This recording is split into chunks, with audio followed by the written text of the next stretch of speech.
The Birth Circle podcast features experts in all the nuanced areas of pregnancy, birth, and postpartum with the aim of helping women make the choices that will keep them safe, healthy, and empowered. We respect all birth choices and believe in supporting informed consent and evidence-based practices. Nothing said on this podcast should be taken as medical advice. You should always seek the advice of a competent professional for your care. Welcome to the Birth Circle podcast.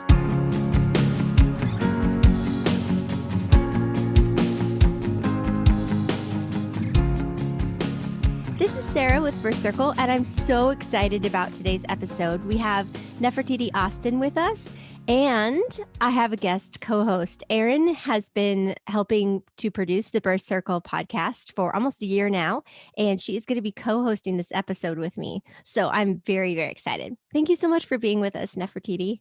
Thanks for having me. So I just want to read a little bit about you. You are an author and a memoirist.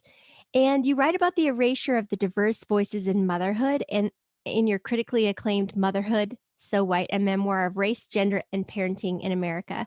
And your work has been covered in the New York Times, the Washington Post, Huffington Post, MUTHA, Gen Medium, and many other publications. You've also been the subject of an article on race and adoption in The Atlantic and appeared on numerous shows and podcasts, and radio programs, including The Today Show, 1A with Joshua Johnson, and NPR. You're also the proud adoptive mother of 2 children living in Los Angeles, California. That's me. Yay. Awesome. And welcome, Erin. And we'll go ahead and take it away. All right. I am so excited to be doing this. I'm a little nervous, but I'm very excited. I was very obsessed with your story because I'm also a single woman who within the next few years will probably be adopting. So I just really wanted to get in on this. So I'm really excited to be interviewing you. Well, welcome and welcome to the club. All right. So first of all, what we like to do, just tell us a little bit about your story. Usually we ask people how they got into the birth world, but your story's a little different. We don't cover a lot of adoption. So I'm really excited. Talk about your journey to your decision to adopt as a single mother, kind of what influenced your decision to adopt over other methods like IVF or anything else? What kind of drove your whole decision? So I think I didn't come to the truth of how I made the decision to adopt until I was actually writing my memoir. And so what I realized in the process was that the seeds of adoption had been there really all along. My brother and I were raised by grandparents. So we were not adopted by them. I call it my Black adoption because it was just an informal grandparents, both sets, and parents got together, had a discussion, and it was a wrap. That was it. So I was raised by family members, but they were not necessarily my parents, although I did see my parents. We definitely had a relationship with our parents, and my best friend is adopted and she became an adoption social worker. So it was really just sort of background for me for many years. And I always wanted to be married. I used to go to the grocery store and buy the knot and, rip out pictures of wedding gowns and, have my rings picked out, the whole nine. And, wanted 14 bridesmaids because I couldn't figure out, didn't want to leave a best friend out. I had it all planned out. And I hit my mid-20s and I was a bridesmaid, extraordinaire. Yep. Always bridesmaid. Yes. But I also realized during mid-20s that I wasn't ready for that commitment, that I was just too I wasn't mature enough for all of that. So yep, I can understand that. Yeah. And so I have my godson was sort of like my first child, and then nieces. So I always loved kids, and it was something that I wanted to do, but I really wasn't ready until my mid-30s. And at that point I wasn't dating anyone in particular, and sort of, I call it my Mommy Jones. I really wanted to be a mother more than I wanted anything else. And so the logical step to me was adoption. I wasn't interested in being pregnant by myself. I have some friends who really wanted to be pregnant. That would have been fine, but it wasn't at the top of my list of things to do. Yeah. And living in Los Angeles, we have so many children in foster care. It was just really a no-brainer to adopt and to go through the foster care system. And so that's my journey to motherhood. Okay, that's awesome. I love that. And we're kind of not really encouraged as single women to want to be mothers first, Right. which is, I think, is silly, especially you say it was a no-brainer to go into the foster system because there's so many kids there. It could be so much easier to get them adopted if more people were encouraged to who feel ready to be parents. Yeah. But when, like, I was able to read some of your book and you kind of ran into a little bit of stigma once you got Sure. into the process, at what point did you kind of realize that stigma was there with what you were trying to do? So in California, anyone can adopt. So process-wise, it was easy breezy. There's steps you have to take: pass a background check, have a home study, those sort of things. So that was fine, but it was really culturally, and so and even I describe myself as being an outlier in two communities. So in the Black community, as I mentioned, my own Black adoption, we turn inward and we look within our families first. Are there nieces? Are there cousins? Are there extended family members? Maybe people in our neighborhood or people in our church who need a home. And that's typically our go-to. So I really broke ranks by going outside of my family. Okay. I adopted children I did not know. And I would definitely say older generations of Black people would ask me, first question always is, was who are his people? Because the expectation was that I knew his people. And, surely I would not take in the child whose people I did not know.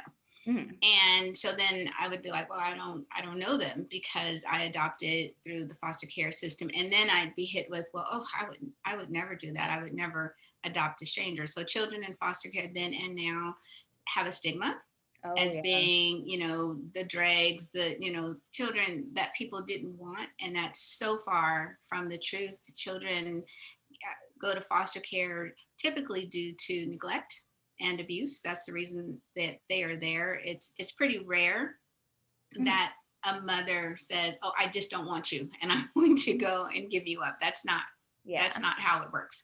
And so it was overcoming a couple of stigmas. So my own role as outlier in the Black community. And then when my son went to preschool and kindergarten, the children who were adopted typically were from Ethiopia, or they were Korean, or they were Chinese. And so then that was a different line of questions. So then those questions were, where's he from? And so when I said, oh, he's from the Los Angeles County foster care system, eyebrows would kind of go up, not wild or exotic enough. Exactly.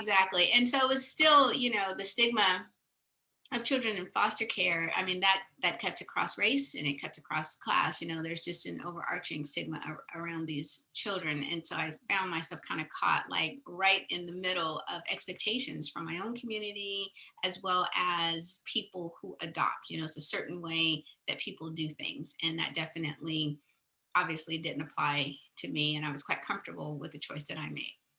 And there's kind of already a stigma attached to, like you said, to adopted foster children. They're already going to be like, oh, they're going to have emotional problems. They're going to have this trouble. It's going to be difficult for you. And plus you wanted to adopt a Black child. And there's that extra stigma that you wanted to adopt a boy because I may have read this wrong, but you wanted to adopt a boy because you wanted to give him an easier life, because girls always get rescued to have it easier. Is that what absolutely. I mean, even now the expectation around girls, is that, oh, they're sweet and they're kind and they're going to be okay. And people want them.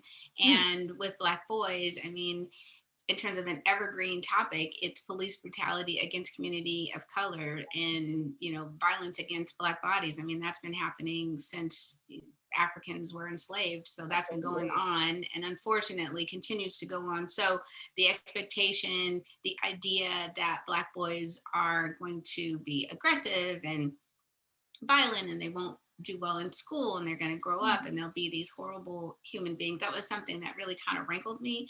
And because the guys I grew up with weren't like that.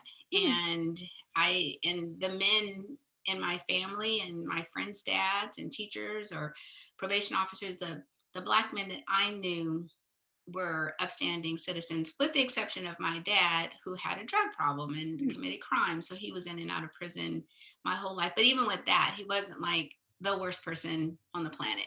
Yeah. And so I really wanted, I kind of saw it as my community service, my chance to, sort of directly combat a negative stereotype. And unbeknownst to me, 6 years later, I would adopt a Black girl and discover, other sort of stereotypes that would come into play as well. That's fantastic. I just love that, because there's all these levels of things people don't really think about, because there's already the stigma that these children coming out of abuse are going to be really hard to deal with, and the stigma that Black men are going to be super aggressive. I also love that like you didn't go into this with your eyes closed, but there were still surprises, Oh God, right? yes. Oh yes. Yes. What were some of the other surprises you had? Well, it's funny. I was talking to a friend earlier today. So both of our boys are headed to high school, and so of my friend's son's crew, they're everyone had boys, and then the next crew were all boys, and then we have the girl, and so she is cute, and that was intentional because she is a force to be reckoned with, and so she is so much more challenging to parent than my son ever was. And so every now and then I just kind of look at her like, I don't understand. It's always against your expectations, huh? Yes, she's like Dennis the Menace in pretty girl form. It's just like, wow. So that was funny to me, just the total opposite of Stereotype. And then other things I didn't expect. I'll start with having a girl. I remember when she was in preschool, I was talking to her teacher, and he said, "Oh, she seems angry." And at the time, I think maybe Diary of a Mad Black Woman was in the theaters, I think, or had been out, maybe for a little bit. So I started laughing because I thought he was sort of referencing that movie, which I hadn't even seen. But in any event, he said it a second time. And he got ready to say it a third time, and I had to stop him. And I had to say, she's 4. She's not angry. Like, so what is she doing or not doing that we need to address? Because to describe a Black girl, and she was the only Black girl in her class, to describe her as angry is incredibly problematic. And to his credit, he did immediately correct. And he said, I am sorry, that was the wrong word choice. But it's stuff like that I would have never thought.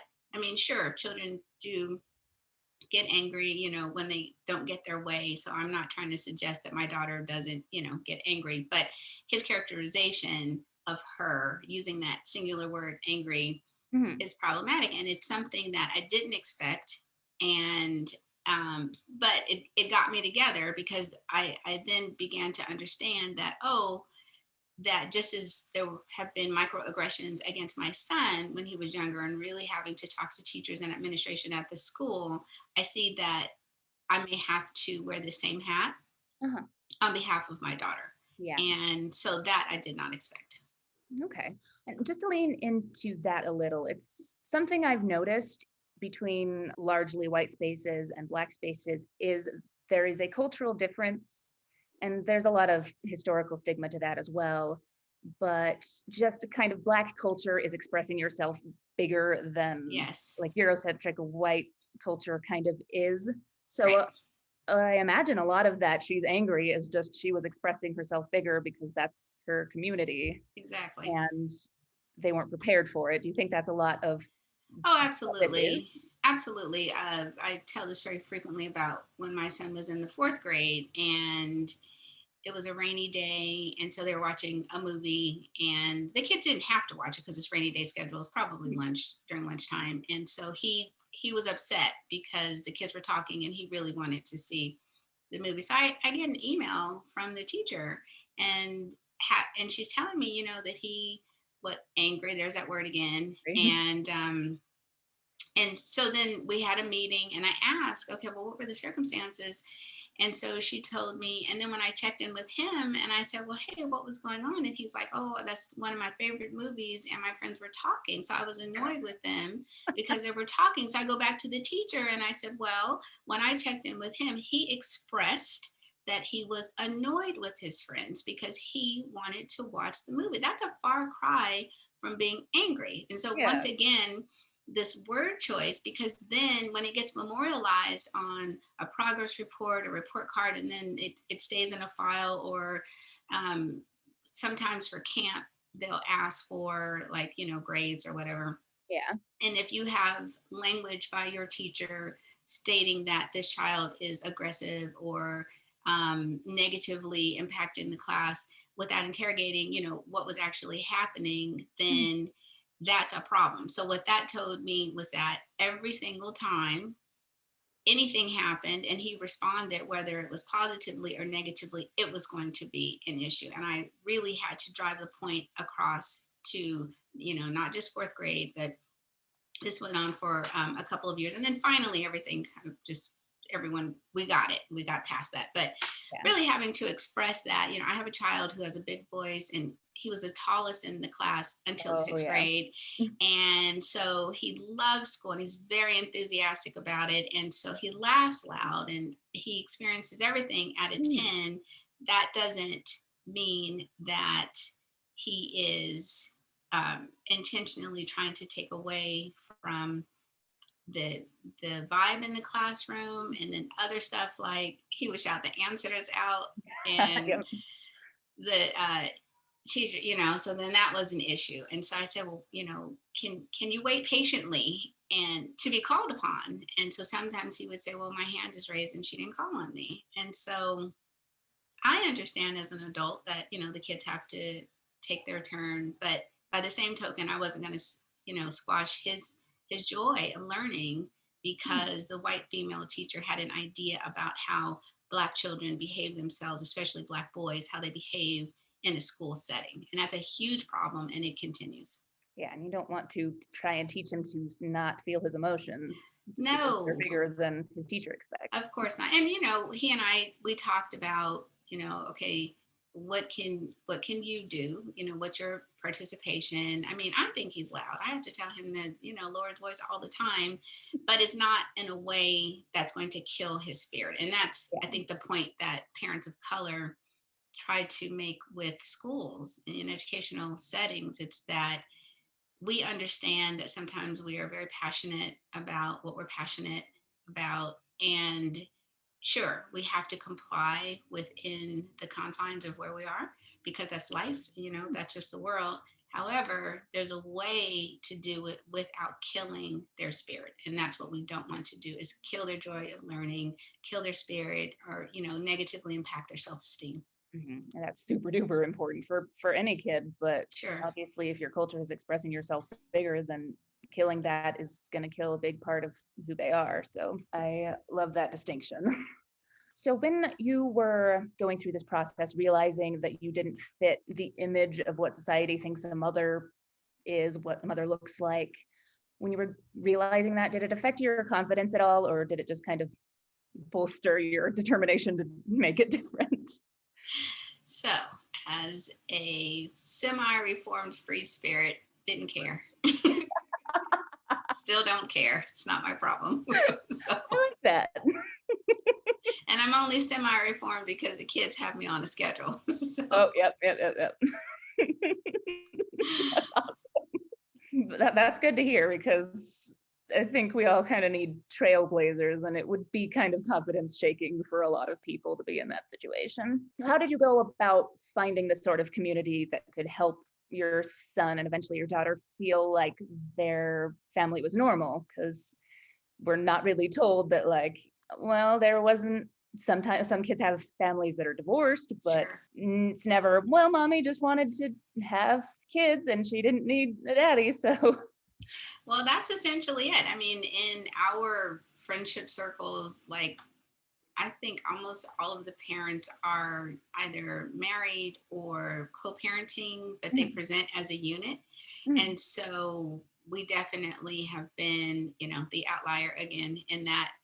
But my friends parents have been wonderful. They've been all super supportive. A couple of the guys were raised by single moms, and so they definitely really leaned into however I can support you, any need, because I was your son, when he was little. And so when things come up, they'll call me or they'll text and they'll say, hey, we're going to go-kart racing. We're going to do these things. Would your son like to come? And I appreciate that. So we didn't have a hard time. And when he began Little League, that was really the beginning of his community that we saw. I mean, during the school day, plus after school for practice, and then on the weekends, sitting in the stands at the baseball field. And when my daughter came along, because again, it's all boys, so she's the only girl. And so when she came along, for many of these guys, they had a chance to have a daughter that they didn't have to take home. So they're, super supportive, and they just welcomed her right on in. And as she gets older, she has her own village. And in fact, we were with friends on Sunday and they had a kickball game. And so it's really nice. I think it's about 6 families, and I'm so happy for her. I even texted everyone. I'm like, gosh, I'm so happy for this group. I'm happy that she has her village of families. And these are people I know if we need anything or if they need anything, we can call upon each other. And, it's a pretty diverse group of families. So it's really wonderful. That is so great. It does take a village. So. Yes, it does. Did you find that community through your family, through school, just through things you were doing? Okay. Through school. Okay. So you told us how you got to the decision to adopt. Can you tell me about the adoption of your kids? Just kind of give me their stories. Where they come from? How did you get paired with them? How did kind of the process go, and how did bonding with them go, and what did you know about their lives before, and all of that? Okay, so by going through public foster care system, I had to take parenting classes, and in those classes, they give you just like the background of the pool of children, why they and how they got to the foster care system. And as a prospective foster adoptive parent, there were things that I had to do. So one of the things was there was a form that I completed, and I got to say, like, gender wise, what was I open to, history of parents, if there's a history of drug abuse, if, like, for me, alcoholism was a non-starter, but if a birth parent, mother or father, had a history of drug abuse, that's a different conversation. So those things. And then once the match form was completed and I had completed the course, I think they do a pretty good job of managing expectations. Like, it could be a year before you receive a placement, but I did have to be ready because as part of becoming licensed, I had to have things in place. I knew I wanted a little boy 0 to 6 months old. And so I had to have a crib and like an outfit and food, that sort of thing. So I was ready. I did not expect things to move so quickly. So I finished in March, and like 6 weeks later, I got a call saying, oh, we found a match. So the person who matched me was a social worker.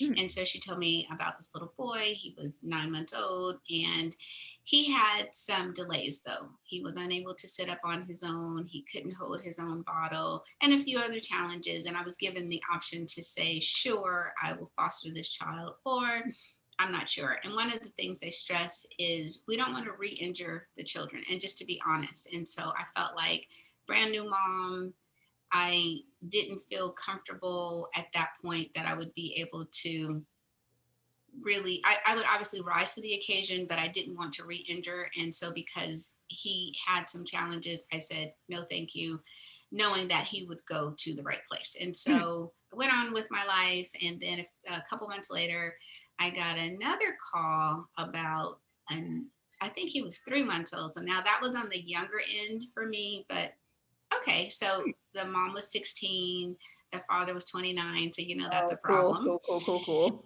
So, but I was warned that in that case, because she's a teen, the department would do everything to get her ready to keep her child.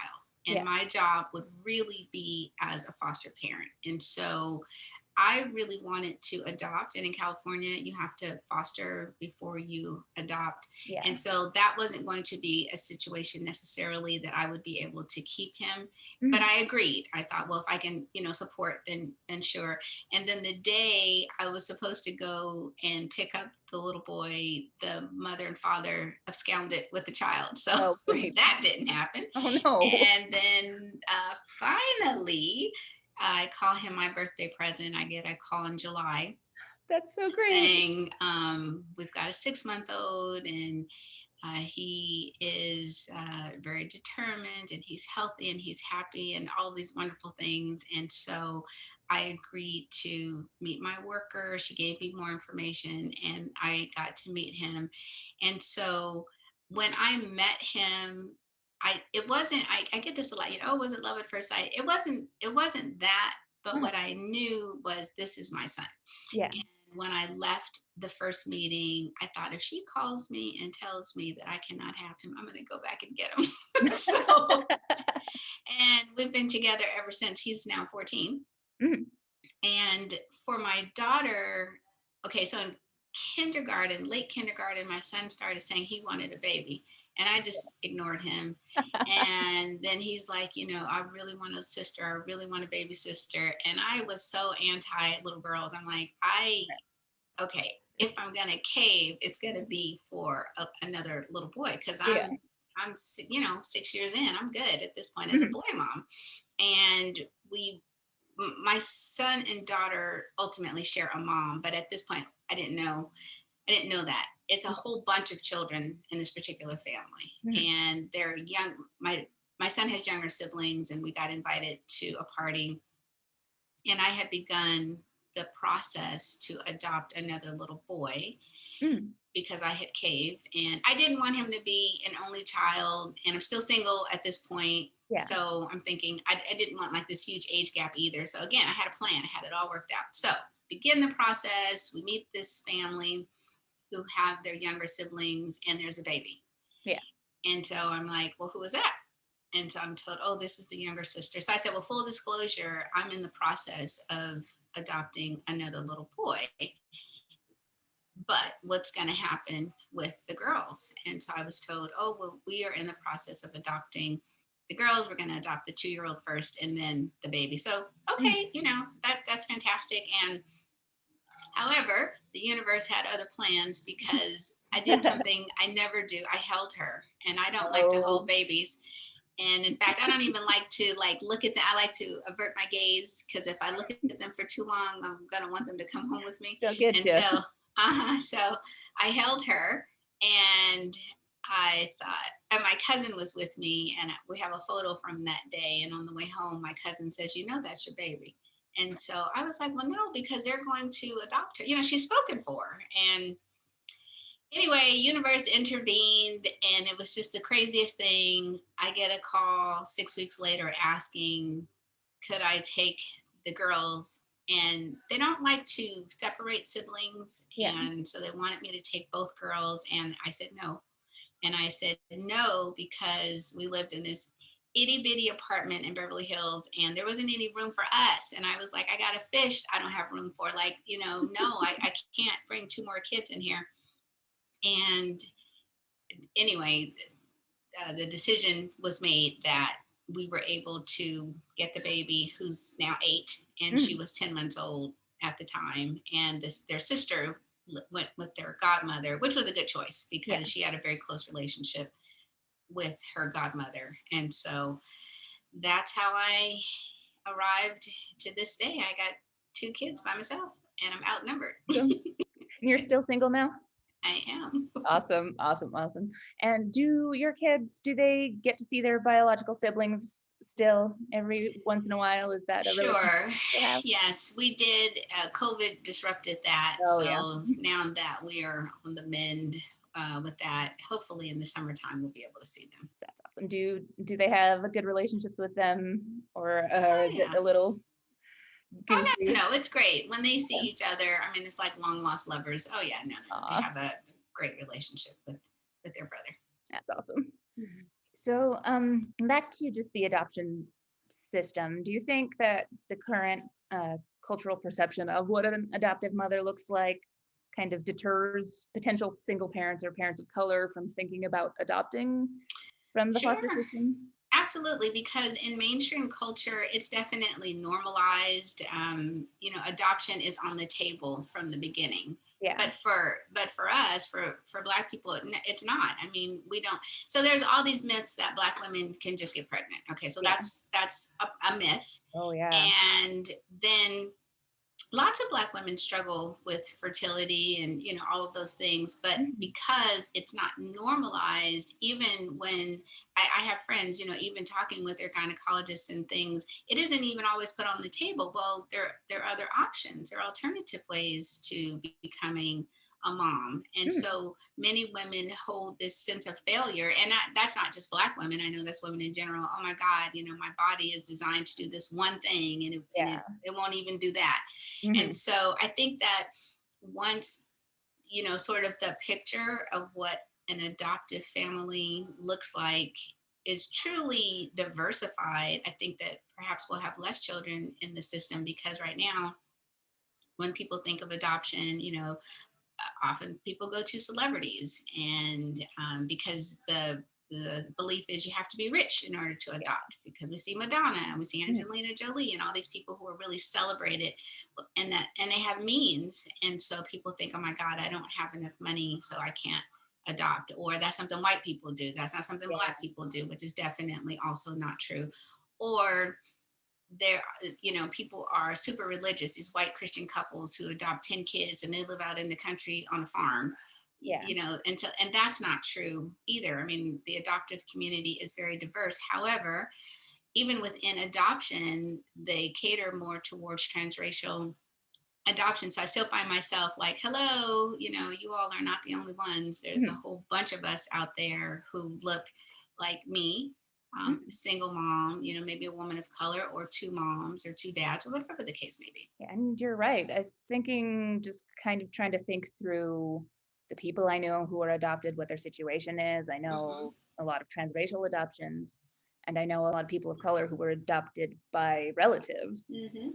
But I really can't think off the top of my head of a lot of stories I've ever heard of even Black couples adopting Black children from the system.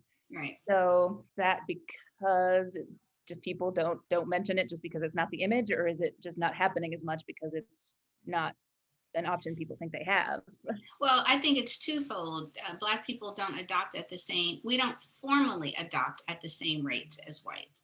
And so the numbers of Black people who informally adopt, those numbers are not tracked. And so I know there's something, there's a special name for it. It's, they call it grand families. Okay. And so now grand families, I think those numbers are now being tracked. The opioid crisis has made being a grand family less negative, less seen as something that communities of color do. Yeah. And so, but opioids have been around for a really long time, but it wasn't until, young, beautiful, rich white people and white kids in the suburbs are dying for it from these, opioids, that suddenly it's a thing. And so the grand families, I've seen so many articles where they feature white families who are taking in their children because someone had an opioid issue. And it's like, well, we've been doing that for years. And, for a long time. Yeah, for a really long time. So that's the biggest thing, is that, like, because our numbers are not tracked, because we don't enter into the system. And in order to be counted, the kids would have to go into the system. And we are very resistant to putting our children in the system, to having any relationship with law enforcement or social workers, because there's a history of Black children being detained at higher rates and for longer lengths of time. And so it seems as though we don't adopt at the same rate, and formally we don't. Okay. So partially it's just that kind of defensive, well, I don't want you to know too much about my family because you could use that against me, that sort of thing. Absolutely. Okay. I do have to pipe in though that I love the culture, the grand family culture that it takes a village to raise a child. And Yes, it seems like the Black villages, they just welcome their babies no matter what family they come from. They just welcome them into these grand families, right? sure. Sure. I mean, I can say not all families are happy about their, maybe young Mm, daughter bringing home. I mean, I wouldn't be thrilled if my Yeah. 17-year-old came home with a child, but, at the end of the day, it's not the kid's fault. So, Yeah. and then just culturally, I mean, even that saying it takes a village, um, that's an African proverb. And so that's something that Africans and other indigenous cultures throughout the world, and even Yeah. immigrant cultures, you live multi-generationally until one group kind of gets on their feet and so on and so forth. But we still live very communally, even if we don't live multi-generationally, if that makes sense. Yeah, I get that. And it's just like your community, like you said, it's your people. Your community Yes. is your people.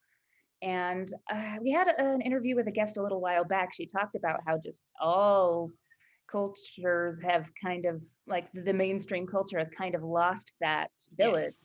Yes. We've kind of drawn away from our villages, and it makes it so that our communities don't bond as closely with our children. So I think Right. it's really great to make sure you're having that village for raising your adoptive children, so that they have that many people who care about them, or just any child that comes into that community feels loved and bonded with, no matter who their parents are, who's raising them. Absolutely. And we don't treat them like, so to use, like, I don't ever refer to my kids as my adopted children, because I feel Yeah. like that puts a space between us. Yeah, they're And just so your these kids. are my children, and I forget that they are adopted. Yeah. And because I'm here every single day doing the heavy lifting, and good, bad, or otherwise, it's me. And so we don't treat them like something's wrong with them, or they're other. I mean, and again, there are certainly examples that are totally contrary to my Yeah. experience. So I'm not holding my experience out as, the experience, but yeah, it takes a village. Whatever your village looks like, it takes a village. And yeah, they just, through process of raising them, they are your kids, so kind of Yes. doesn't matter. Yes. Yes. Awesome. So just how do you manage day to day as a single mother? Do you have I guess COVID, you get to work from home now, so it's fine. And plus they're older, they can kind of manage themselves. But when they were a little younger, how was your work situation and your childcare situation? How did that all work out? Well, I am forever grateful to school. And Yep. so I work when they are at school. Okay. And that has pretty much been, even when I write, sometimes I write when they're home. Uh-huh. It's hard though, but typically everything I do, I have to do during school hours. Mhm. So then you just kind of reserve the after school hours for being with them. That and carpool and, chauffeur and all of the other hats that I wear, Mhm. once they get out of Yep. school. And then my friends and I help each other, with pickup. Well, COVID, of course, put the kibosh on that. Yeah. But previous to that, we definitely supported each other with carpool. So if I have a lot of friends who are writers, and if they're working on something, they'd be like, "Oh, Neff, can you go grab so and so?" I'll be like, "Oh, sure, no worries." And so that sort of thing. If there were after school activities that I could sign the kids up for just to extend my day so I could work a little bit longer, I definitely would do that. And so my aunt would help with pickup. So that part of it really hasn't been that hard. I mean, we just, do what you got to do. Yeah. You just make it work. Yes. And I guess they probably, well, not with COVID, but they have friends that they're probably off with. Oh yeah, and then Frequently. this our school community is fantastic, and with play dates, parents will Mhm. say, okay, I will pick them up, and they'll go home with me, and then you just come a little later, or or I would reciprocate that for someone, and that's important. That's definitely really important to have multiple villages. So Yeah. And when you were first very brand new with your uh-huh. son having to adjust, how long did you feel like it kind of took you to feel like you knew what you were doing?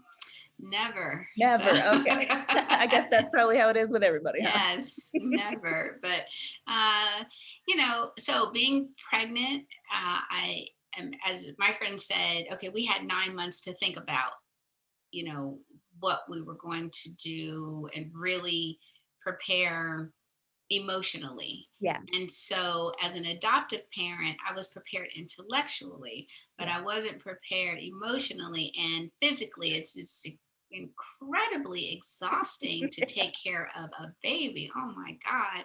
And the thought of, I did it because I had no choice and it was just me in the house. And then I did not do a very good job of asking for help when he was little. And my cousin and I adopted at the same time, and she would be like, "Oh yeah, I just woke up from a nap. My friend is here watching the baby." I'm like, "How do you do that? I don't understand." And he'd be asleep and I'm doing laundry or I'm cleaning up, and I know you're supposed to sleep when they sleep and all of that, but I was just crazy. So But yeah, you want to prove yourself. You don't want to have to say, "Hey, mom, can you come over help me?" or whatever. yes, yeah, I did not want to do that. And my friends, would offer to help, but I had it in my mind, this was my decision, so I needed to Yeah. be the one to do all and be all to him, and that was not smart. And how long did it take you to realize that you needed that village? Probably when my daughter came, because there was just, physically it was impossible to be all of that to one child. And now I had to, plus I had a job, plus I had 2 dogs, and I had friendships, I was dating a little bit, so I really had to have and lean on my friends in a way I hadn't leaned on them before. And they just stepped up. They were Oh yeah. already ready to hop in. Oh yeah, definitely. A lot of his friends are only children, so my son tagging along was great because it gave their child a playmate, so it worked out. Awesome. That probably makes it easier for everybody. Oh yes, yes. So now, knowing what you know, having done this for roughly 13, 14 years, what advice would you have for somebody starting out in a similar situation now? So like me, I'm roughly in that situation, getting ready within the next few years to look into something like that. What is your advice? So my advice to you, Erin, would be to make sure this is the right time. So, you may want to be a mom, and I love that you have already pushed it out a couple of years. So that's good. Yeah. And, that the timing is good for you. It doesn't have to be good for anyone else. It just needs to be good for you. And that work-wise, you will be able to have time to bond, with your baby or whichever age group. Because even if you get an older child, you still need time to bond with the child. And that you are really ready to have no life, and that your life revolve around your child. Yep. And and to make sure you have a community. So, I don't know if your parents live near you, and you have to talk to them in advance and ask. My grandmother was very clear: we cannot help you. I can give you money, but I cannot help you. So, because they were old, and that's fair. Yeah. And so, make sure that you really have people who are going to be there for you, because you will need the help. And that's a real conversation, and people should feel free to be honest and say, like one of my really good friends, she's like, I don't do kids. And she lives out of state, which is fine, but she's very clear, I do not do kids. And so I would never ask her to babysit because I know she doesn't do kids. So making sure that your village is intact and that they will be there for you. And I would say that when you are ready, be prepared for people to poke holes in your reasoning for why you want to become a mother through adoption. I'm already getting that. I'm sure. And you just have to be, resolute in your decision, because at the end of the day, you get all the glory and you get all of the flack, however it goes. Yep. So just to kind of block out the chatter, because sometimes people mean well. I think most people mean well. Yeah. They are afraid and they project that onto you. And, and it's okay for them to, and if you don't want to hear it, you also get to say, thank you. This is my choice, and I'm doing me. So that would be my advice. Well, awesome. Thank you so much for talking with us. This was really great. No, I just think your story is so cool, and it is just the sort of thing people need to hear, because not everybody is in the same place or the same demographic. Yeah, that's true. Well, anyway. And tell us also what's in your book. Okay, so in my book, I talk about a lot of stuff. So I talk about, as I mentioned earlier, being raised by grandparents. And then I talk about going through the adoption process and really kind of working through, because I got questioned a lot, like, well, why would you adopt a little girl? You seem like the type who could raise a strong woman. So why wouldn't you do that? Mm-hmm. And my mind had been made up from the beginning, but in my book, I do talk about just sort of coming to my own sort of intersectional awakening of what it means to be a Black woman, mm-hmm. and ultimately what it means to be a Black mother. Mm-hmm. And so I talk a lot about how there's nuances. While there are universalities in parenting, there's certainly cultural nuances. And so for me, my sort of Black mom awakening was the death of Trayvon Martin. And it wasn't until his murder that I understood that I would also parent from a space of fear, because I would fear when my child, leaves the house, and be concerned about how he would be perceived in a store, at school, or just on the street, and having to arm him with information and talk to him about race and racism and systemic racism, and how it would come for him, even though he's minding his own business and he's an expert on trains, and it wasn't anything that he did. It's just, it's the world in which we live. And, hopefully it will be better when he becomes an adult, and should he choose to have a family, and he won't have to talk to his kids about enslavement and second-class citizenship and all of these things. And so I think that's probably a pretty large part of my book. And it's important for white mothers to know that when our kids are together, like, you have to teach your kids about race and racism, and you teach your child to take care of my child. My son has a lot of white friends, and they love him, and these are wonderful families. And it's important that if your son takes a shortcut home, the day my child is with your child, no shortcuts, because we all know that if the police are called or any alarms are raised, that it'll be my child who's detained. Absolutely. Or who will get in trouble. And so teaching children to be allies, even at a young age, it seems like a tall order, but as a parent of Black children, I have to teach my child how to advocate and how to stay not only physically safe, but emotionally safe. And I also just talk about motherhood in our country is still read as white. And yet there's diversity within white motherhood, but there's racial hierarchies within motherhood. And so stories like mine don't get told very often, because it's like, well, why would that be important to me? And so, but my story is important to you, because I think it'll go a long way in helping moms whom I feel we have a lot of power, but really kind of get on board and get our kids together and raise children who will grow up seeing each other as people and respecting each other as people. I think just having that understanding of Black motherhood and what that even means, because we get this societal perception, like you said, a mother is white and married and suburban or whatever. But if you're a Black mother, you raised your kids alone because the dad wasn't there or something. There's this perception that's just there in the media and all of this stuff. So having a more grounded understanding of what Black motherhood even is I think super important for everybody, for kids, for white mothers, for other Black women. I think that's just very important voice to get out there. Yes, definitely. I mean, we're not a monolith. Like I said, most of my friends are married, and so they're, we have a lot in common, but there's a lot of diversity within my friend group as well. So awesome. And I had a chance before this to read a little bit of your book, and I'm going to go and finish it now that I have more time. I was enraptured by it, just because I just love your determination in the first place, and just it really speaks to defining more a broader sense of what motherhood can mean.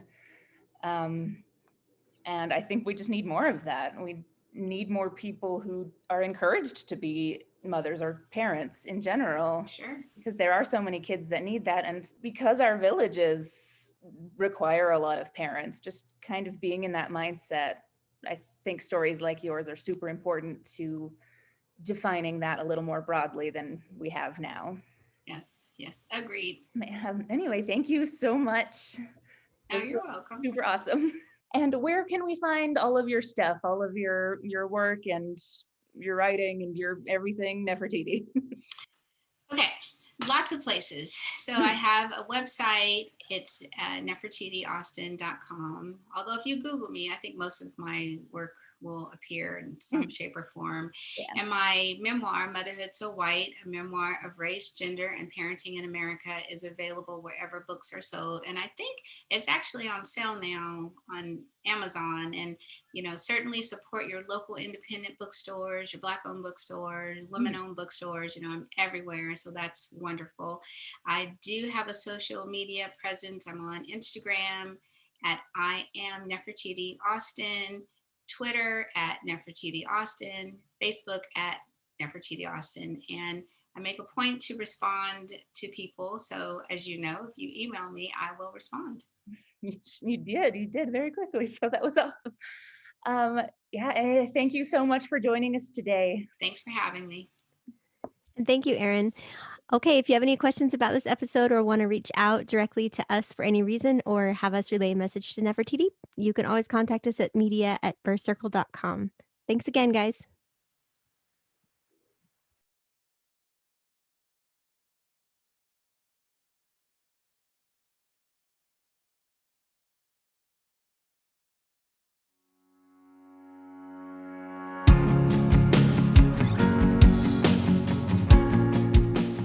Please visit us at birthcircle.com, join our Facebook groups, or find us on Instagram and Pinterest. We hope you'll use our resources to support your birthing experience.